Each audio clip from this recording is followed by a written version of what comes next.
আজ আকাশটা মেঘাচ্ছন্ন, মাঝে মাঝেই বৃষ্টিপাত হচ্ছে, গুড়ি গুড়ি বৃষ্টিপাত হচ্ছে। শ্রাবণ মাস তো এভাবে বৃষ্টিপাত হতেই থাকবে।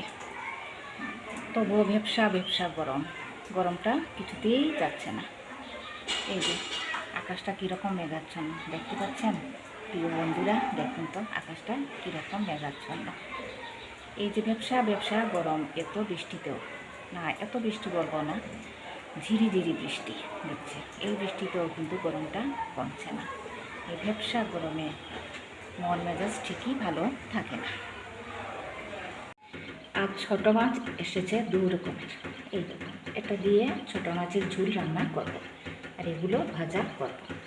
আপনারা কে কে ছোট মাছ খেতে ভালোবাসেন? আমি খেতে ভালোবাসি, সব কিছু খাই, সব কিছু খেতে হয়, সব কিছু না খেলে শরীরে পুষ্টি হয় না। এখানে কিছুটা ডিমও রয়েছে, ডিমও আনানো হয়েছে। সব ঘরেই আজকাল ডিম থাকে, ডিম ছাড়া যেন প্রতিটা ঘরেই মনে হয় কিছু একটার অভাব পড়েছে। সব কিছুতেই ডিম দেওয়া যায়, যেমন টোস্ট বানাতে বা হাফ বয়েল ডিম খেতে বা এমনিতেই ডিমের ঝোল খেতেও বেশ ভালো লাগে। সবার ঘরেই ডিম থাকে। আমি এগুলো এবার জায়গা মতো রেখে দিচ্ছি।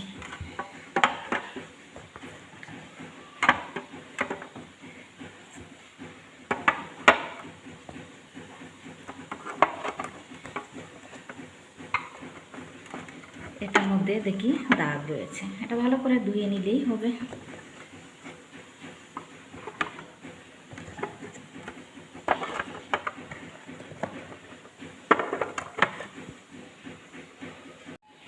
ডিমগুলো একে একে যথাস্থানে রেখে দিলাম।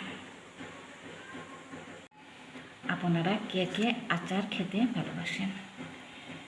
একটা শেষ হতেই আরও একটা চলে এসেছে। আমাদের ঘরে আচারও খুব চলে।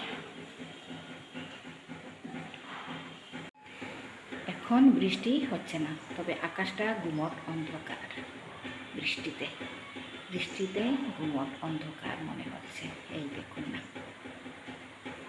হ্যাঁ, এটাকে আমি অন্ধকার আকাশ বলব, কেননা সূর্যের রশ্মি দেখা যাচ্ছে না তাই। তাহলে এবার আজকের জন্য আসি। আজকের আমার এই ডেইলি ব্লগটা আপনারা দেখবেন কেমন। ভালো থাকুন, সুস্থ থাকুন সবাই।